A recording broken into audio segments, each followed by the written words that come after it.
Hello and welcome to the latest episode of Film Ireland Presents. I'm chatting with filmmaker Mark Forbes about his feature documentary, Quiet on Set, the class division in the film industry. Have a listen to the trailer here.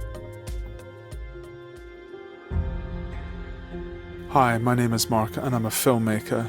This is a documentary about class which continues to plague the film industry. If you're looking for a middle-class point of view in the British film industry, it's extremely well represented because there are 95% middle-class filmmakers, directors, actors out there. So that the working-class point of view is very minor. If Phoebe Waller-Bridger wakes up tomorrow and says, I'm going to be a director, hundreds of people are going to have their hands out with money for her to direct a film, even though she's never directed a film before. She's the right class, she's well known, she's connected.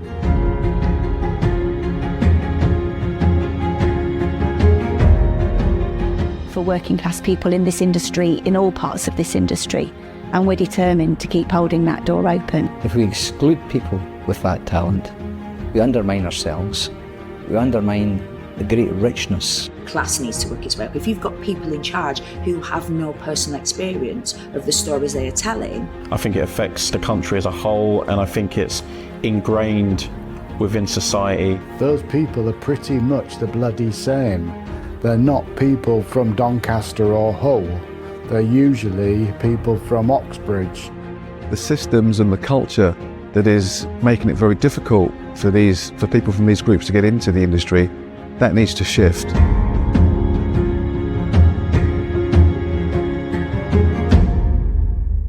Thank you so much for chatting with us. You're very welcome. Quiet on Set. I think it's in the final stages of putting this together at the moment. Tell me a little bit about, when did the idea come to you to film this? It probably came to me about a decade ago, but I wasn't involved in documentaries as I am now. And, when I first got in the industry, I didn't know that there was a class issue. I was quite naive filmmaker in the late 90s, and it was never something that was on my radar. But so I've been working on this for about a year, and I just felt it needed addressing, and it wasn't until as I got older and more experienced I realized that there was a reason why people didn't break into the industry, and class was that reason for people not breaking into the industry. And talk to me about your own background. So had you come from film school? Were you self-taught? What was, were films something you loved all the time and you were just kind of gravitated towards being crew? How did you come up through the ranks? I've never been to film school. I've not been to university, so I am self-taught. It was just my love of filmmaking and films by, filmmakers like Ken Loach, Bill Forsyth, Shane Meadows, Andrea Arnold, Lynn Ramsey. I love all the great British filmmakers, and it was just something that I enjoyed, watching and wanting to make my own work as well. And that's what I did. Like, what would have been your early experiences being on set? So would you have gone in as runner? What were the first few doors that opened for you? Well, I did work as a runner for a TV production with an actor called Paul Laverty on The Perfect World. And then I did work as a runner on a student film for the London Film School. And it was not a very nice experience, me and two runners. It wasn't a very productive experience. So what I did was I took that negativity and worked to be the other runner, who became my sound man, and we made my first film, Hobgoblin, and that was screened at the Raindance Film Festival in 2000. There's some competition to get in there. That's one of the big ones. What was it like seeing your work then on the big screen? It was very nerve-wracking because it was unusual experience, because I was sitting next to the guys that had made Blair Witch. They were watching my film and I was watching the Blair Witch, and I felt really small and I felt really embarrassed, that I'd made this film on digital video and they'd shot their film as well. And I didn't feel very confident. And I'd say they were well impressed. Talk to me about the process of making your first film. Like, when did you first start to understand that this issue was so systemic? Probably, I mean, probably the last 10 years when I started to get a lot of rejection, from applying for funding and never getting anywhere. The other thing, which is quite noticeable, is when you actually look at people's filmography and they've maybe done one or two short films, and then suddenly they're working in TV, and you think to yourself, well, how is that possible? Because, this is my 17th film and I've been making films for 25 years. And it's not just me, it's other filmmakers as well. So you're seeing somebody jump from one short film, having not won any awards, not gotten into festivals, and suddenly they're working in TV. You're realizing that there must be another reason how they got there, whether it's class or nepotism, which is both embedded in the industry. It's people that have kind of got into the industry because of who they are or who they know, which is again what Caitlin Boxall, filmmaker, mentions. And she's a very talented filmmaker and she's done really well. But then you see some films, you just wonder, how did they get selected? And it's because of nepotism as well. And nepotism is something that needs to be mentioned as well. It's a big problem. It's everywhere. It's in every industry, and massively it's in film. And that's another reason why people get ahead of the business. It's I get it, and Paul Laverty did, obviously talk about it. But I do get it, but there are some people that are from a nepotistic family that are really nice, and there are some people that are not very nice. So that's the way I look at it.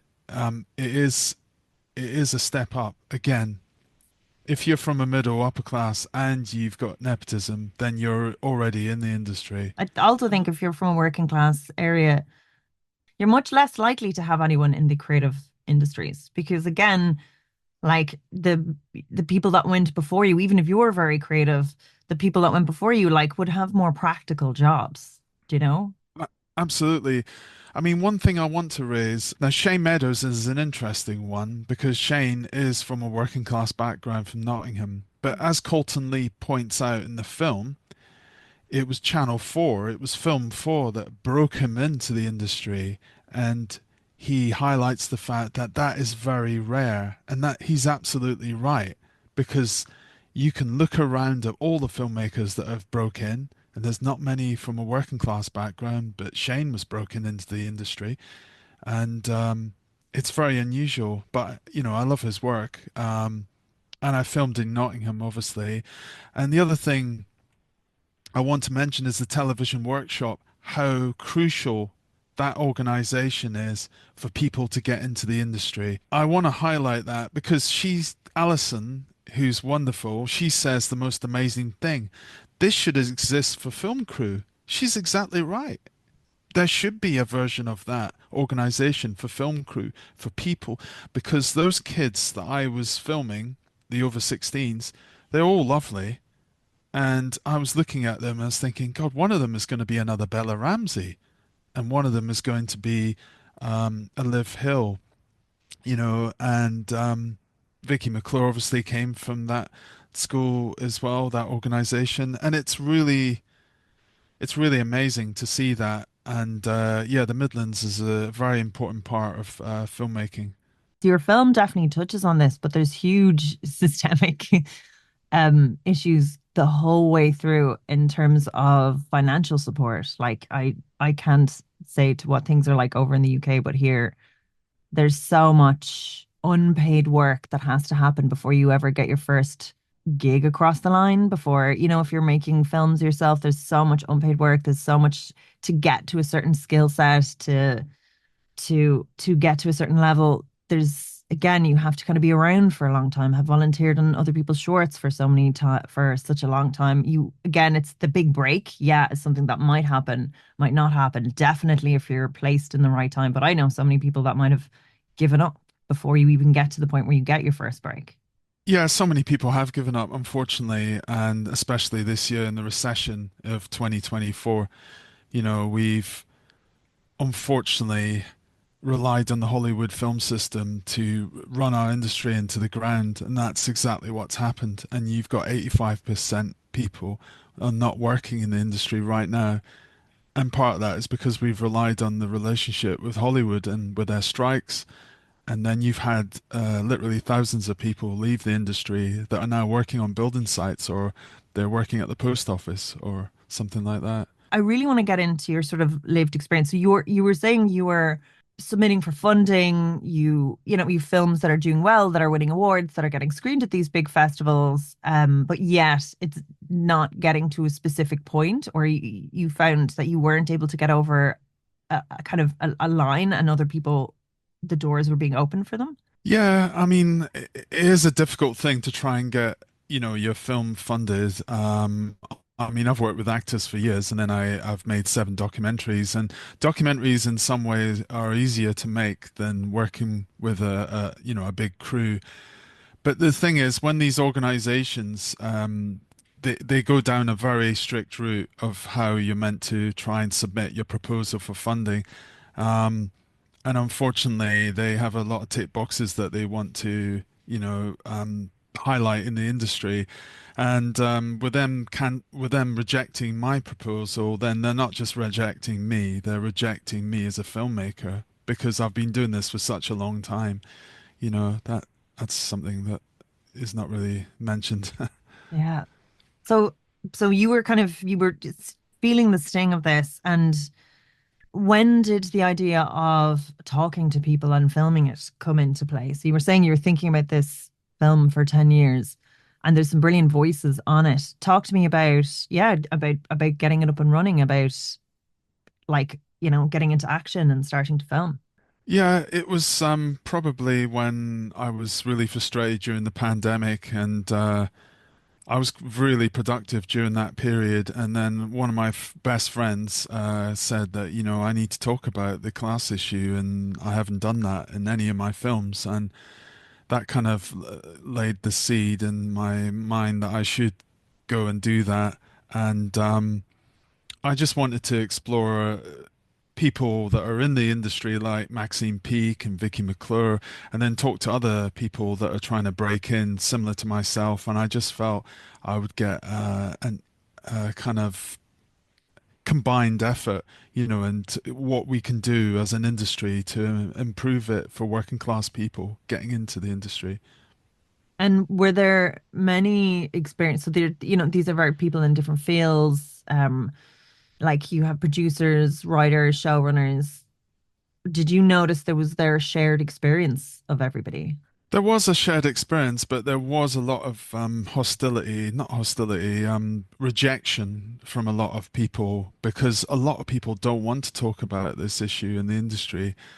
This is the thing that's very disappointing, is that we're only now starting to talk about it. There's a lot of celebrities were talking about it at the Edinburgh TV Festival, um, but the industry has basically kind of shot itself in the foot. They need to make the changes, and they know who they are, these organizations. I know who they are, and they can make these changes, and it's going to make it a fairer system for everybody to get into the industry.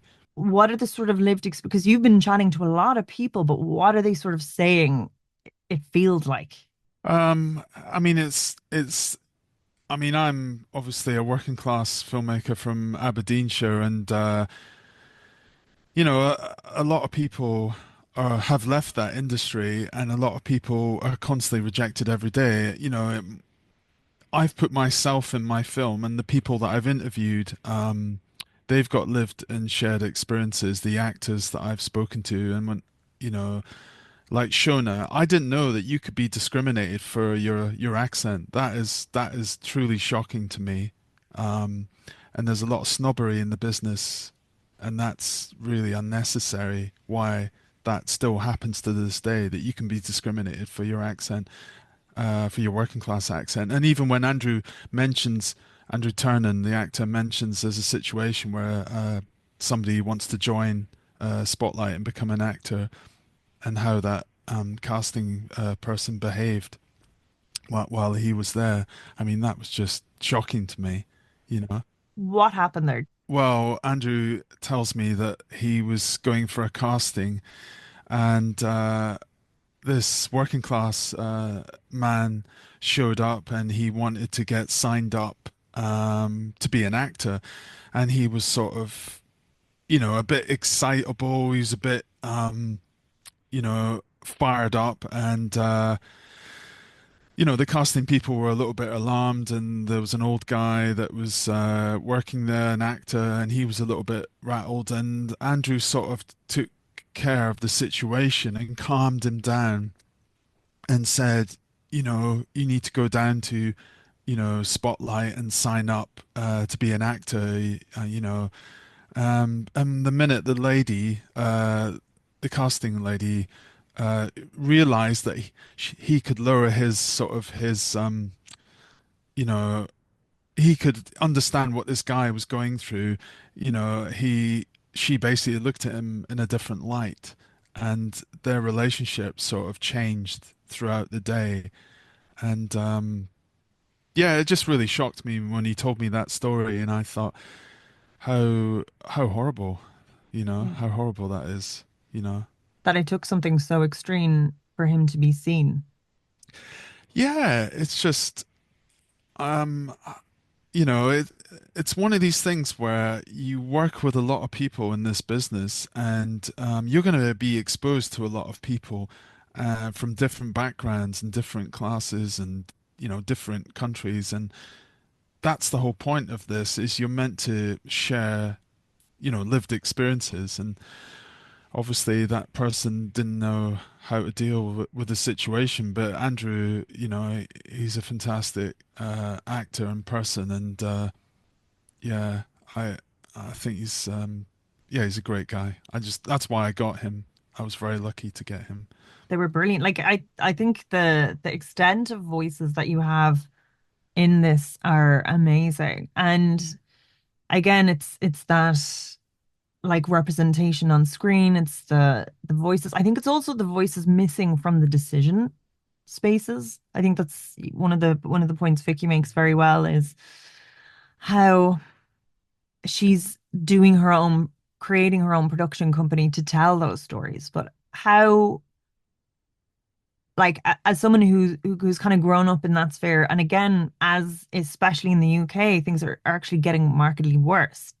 Do you see that as being part of the problem, that it's the absence of working class voices in those decision making forums causes that impact? Yeah, very much so. I mean, the thing is, the industry could make it a lot better, for the industry on the whole. I don't understand why they don't see that. Everybody talks about diversity, and diversity is part of class, so they're part of the same thing. And I don't see why class can't be part of that equation. Um, yeah, you know, I think there's a lot of cliched things that are talked about in the working class, and I just think there's a lot more work to be done. And there's obviously a hunger for I mean, the sheer scope and volume of voices that you have recorded and that you have gone out and spoken to, that there is a hunger for that, like that it's something that's known but hasn't quite made it to the mainstream. How, like, is that the thing that like allowed you access to that plethora of voices? That did you feel like there was that desire to get this on the record?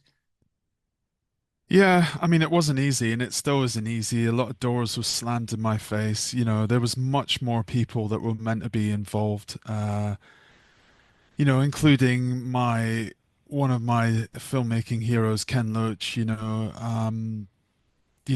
people like that I really admire, and Paul Laverty, his screenwriter, that tell, you know, relatable working class stories. It just wasn't easy trying to get people to actually commit to an interview, and I'm so grateful to the people that have, because it wouldn't be a film without them. And what were some of the challenges that you faced? Well, discrimination. People are generally scared of what I'm doing, which is you know, I can understand where they're coming from, but the thing is, it's not an attack on the film and TV industry in the UK. It's about getting a conversation going, making some changes. Um, in my eyes, this is probably the biggest problem in the industry, is the classism in the film and TV industry in the UK. Again, was there anything sort of that people maybe, and again, I don't want you to tell that, but like maybe that people were a little bit more uncomfortable in coming on the record? Not really. I mean, I've got a lot of support from Back to, I'm a member of a trade union, Back to, and they're in the film, obviously. And then you got BAFTA, obviously Channel 4, ITV. They're all in agreement there is a problem, but and they want to do something about it. They might not be doing as much as I would like them to do, but I think it's a step in the right direction. But obviously, the organizations that decline to be interviewed, that's really where the problem lies, is that it's a problem, across all these organizations. They need to collaborate, almost like a Q&A at an event and talk about it because it is a big problem. And who declined? Well, you've got the British Film Institute, you've got Sky Studios, Amazon Studios, um, you know, Film London. I've been chasing these people for about over a year, and I just can't believe that they can't do a sit-down interview for 1 hour. I just can't believe that. And I know how busy the British Film Institute is. I know they're extremely busy, and what with the London Film Festival happening right now. But if they really are in support of working class people in the industry, then why can't they talk about it? I go to a lot of film festivals, and I'm going to one next week, this week, the Folkestone Film Festival, and I know for a fact that Doc Society are going to be there, and Doc Society are the BFI. And I'm going to say a few things there, you know. Um, I'm going to be honest and just voice my opinion because things aren't so great right now. And what can we do to improve that? And that, in a way, this film is my positive slant on things. It's again, it's not attack on the film industry. It's more to get a conversation going. And I've got a lot of good support from people online, especially LinkedIn. And do you find the the problems people facing as a result of being working class in the industry change per role? Like, if you were, say, a production assistant, is it different to being on crew? Is it different to being, above the line, below the line, on screen? Did you notice like that there's a slight different flavor in how people are treated?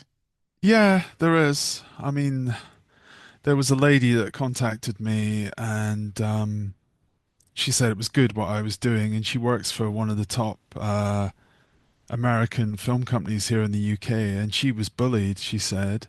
She said she was bullied from people of a different class, and I think she might be from Ukraine or something, but she was, and I said to her, you need to contact the film and TV charity you're back to. And I'm not saying you have to sign up to back to. I just says you need to talk to somebody if you're getting bullied, because you're from a different country, and they felt like they could be, nasty to her, and I don't think that's right.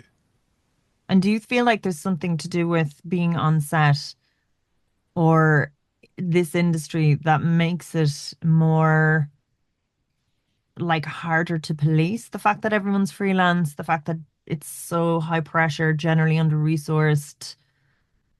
Do you think like there's something systemic even in the format of this kind of creative industry that lends itself to making it worse?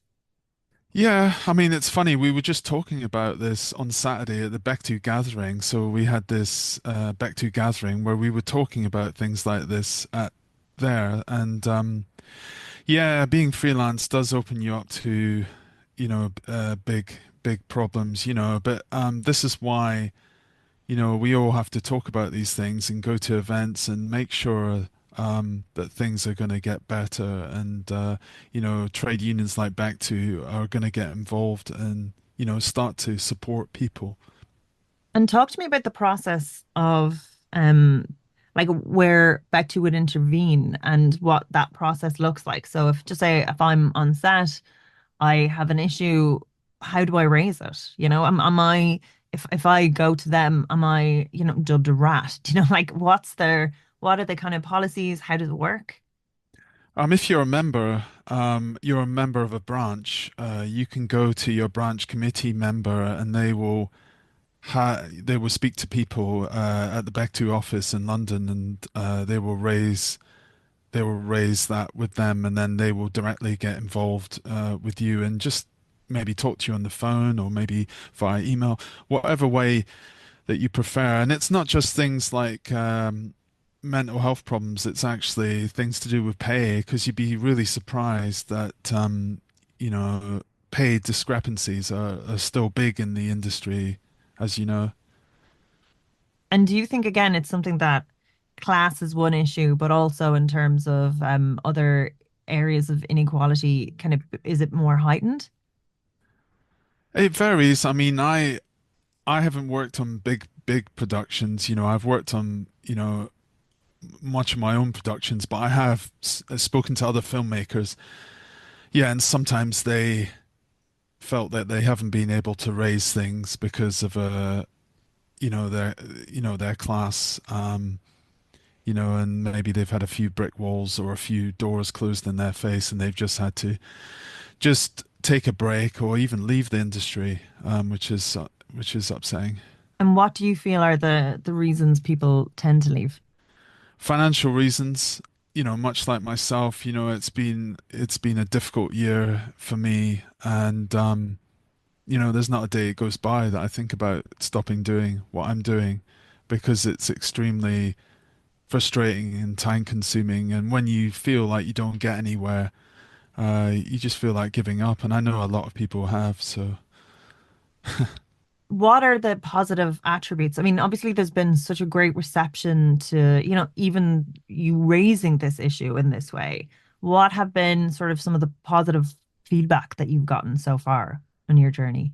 Since I launched the trailer, I got over 1,000 views on from Vimeo, LinkedIn, and I've gone from 497 LinkedIn contacts to 810 in the matter of weeks.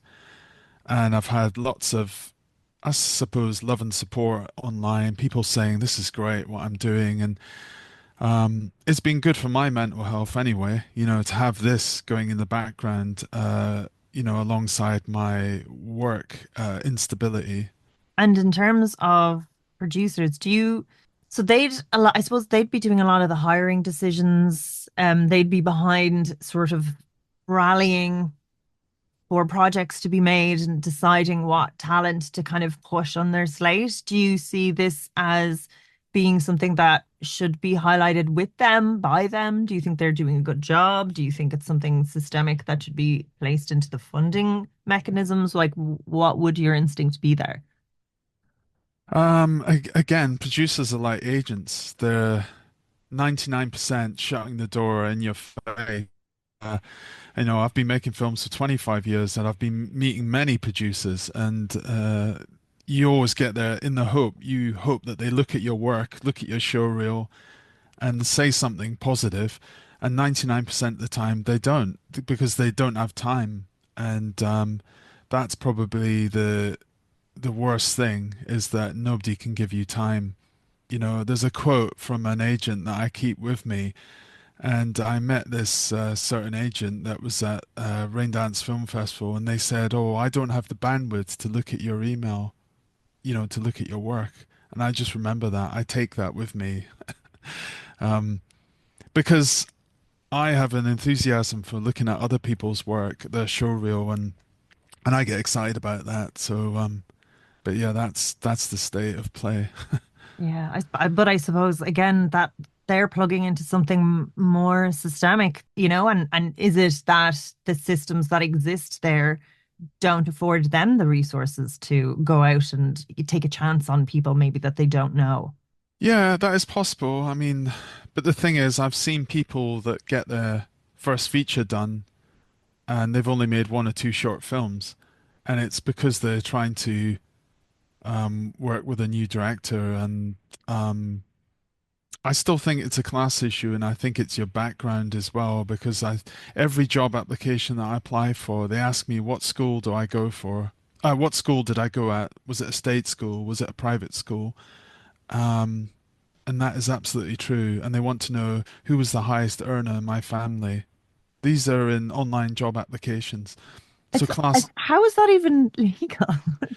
well, it is. I used to joke about this until I showed it to people, and they thought I was joking, and then their jaws dropped when apparently it's to collect data. It's data collection, and that's the crazy thing is, I just think it's one of these things that I don't want to talk about. Is that it's not really relevant to my filmmaking and my experience. If you look at my CV, you can see what I can do. I can do quite a lot of stuff, but when does age and class and which school I went to, when does that become relevant? But, I raised that in the film as Sean McAllister does, mentioning that in the film about university people that go to, Oxford and Cambridge, and yeah. And again, I think confidence has a huge amount to do with this. So that imposter syndrome where, like number one, you probably have more contacts that are willing to do you a favor or like that. The imposter syndrome of going, you kind of, it's like you feel like you're entitled to something, even though maybe you don't necessarily have the skill set. And I wonder what part does class play in that? It's massive, because you're exactly right about confidence, because I live in London, and you see children that are extremely confident because they go to these private schools and then they go to the universities, and they're overconfident, and because that's the way that they've been conditioned and trained. And film schools are a massive thing like that, is that I've met a lot of student filmmakers and they're very overly confident, because film schools are not about making films. They've got nothing to do about making films. All they're there to exist is to connect you into the industry and to get you into the film industry. That's the reason why film schools exist. And even this next generation of filmmakers, it's become more expensive. People are saying, oh, technology is cheaper. It's actually for filmmakers now, even to get your film screened in a festival is hard. How do you even get noticed as a filmmaker with that level of talent if you don't have huge amounts of backing and funding to keep submitting your films to festivals to, and then even to promote your work when you're there, like to fund yourself to go to all these festivals? So when I started in the industry in the late 90s, the technology wasn't as good. It was digital video. But the thing about that, the late 90s, it was a lot easier for filmmakers to get their films screened in festivals. Today, the tables have turned. The technology is much better to make technically good films, but the problem we've got now in festivals, I think the thing you have to do is to make your film unique, and the way that you do that is you put a personal slant on it, and that's what I've tried to do with this documentary. I've never done voiceover before. I didn't like doing the voiceover, but I felt like I had to put my own voice into the film. And other filmmakers like Sean McAllister, who appear in the film, he appears in all his documentaries. I haven't got the nerve to do that, but I think if you do something that's really personal to you, that's maybe where film festivals are looking for, that personal contribution. I think that for me is the way to go, and also being quite political as well. And if you got a seat at the board table in those decision-making rooms and you could, pick pieces of policy to enact tomorrow, what would you think would be the most effective in fixing this? I think an apprenticeship program, a bit like the youth training scheme, the YTS, I think that would be a great thing to do for people to work in the TV industry, TV and film industry, because there's too many brick walls, there's too many gatekeepers that are stopping people to get into that industry. Gaynor Holmes from the BBC Scotland, she commented about my work and she couldn't believe that I made 5 films by myself without a crew, without any funding. And it's just a shame that there's not any apprenticeship that can get us into that industry straight away like they do in Germany. And in terms of even policies on set, in terms of, having people being treated more fairly, or like, is there anything kind of on the ground people could do tomorrow? Well, it starts with the heads of those departments, doesn't it? Having those meetings with crew members. I think working with good people, it's very difficult to find good people in this industry, unfortunately. Yeah, I think it starts with the heads of department. And also becoming a member of Back2 has been, good for me. And I think you meet a lot of people that are very similar to you. And I don't mean that from a class or, where they come from. I mean that they're doing the same job as you. I met a lot of people over the weekend at the Back2 gathering. Lots of art directors were talking to other arts directors from different parts of the country. And it's the same thing. Lots of filmmakers were meeting other filmmakers and makeup and that. And I think it's good when you share those kind of lived stories. And what advice would you give now to, that kid who's just, finished his final school exams and is thinking about getting into film? Think back to yourself when you were starting out. Like, what piece of advice do you think would help you along the way? Well, first thing I would say is we're in a recession, because, a lot of people have to understand that there's not really, the jobs aren't that easy to get into just now. I would say the best advice for them would be to create their own content. So start making films now, because the technology's there easily to make a film. And yeah, I think that's the great thing you can do, is that you can just pick up a phone and make a film. Well, there's so much to think about there. And I think the film, it's brilliant to see that voices, like so many people agreeing, like this shared experience is sort of disappointing in a way when you're watching it and you're going, okay, well, these are people that have, that are inherently successful, that are doing the best that they can, but even they've faced such hardship and issues in their life. You've done such a great job kind of highlighting this and being a spokesperson to it. What next? What next? Well, trying to see if it's good enough to be in a film festival, I think, is one thing. Getting advice from fellow filmmakers, because that's what I'm doing just now. I've just tweaked it a little bit more. Yeah, getting some feedback and seeing if it's the right fit for a film festival. When you're too close to something, as I am, when you film it, you edit it, you direct it, everything, it's very difficult for me to separate myself from it. So I need other people to sort of validate it and say something about it, like yourself. And it's, I suppose that's the next stage, and trying to get some work. Yeah, that's it. Always trying to get more work. Trying to get more work is a good thing. But brilliant. Well, we wish you the best of success. I think it raises very important points. And thank you so much for chatting with us. Thank you, Gemma. And I love what Film Ireland is doing, and, flying the flag for independent film. Thank you so much. Yeah, we try. It's very important. But thanks so much. And we look forward to seeing it at festivals soon. Thank you. And thank you so much for listening. And make sure to never miss another podcast and subscribe to our newsletter on filmireland.ie.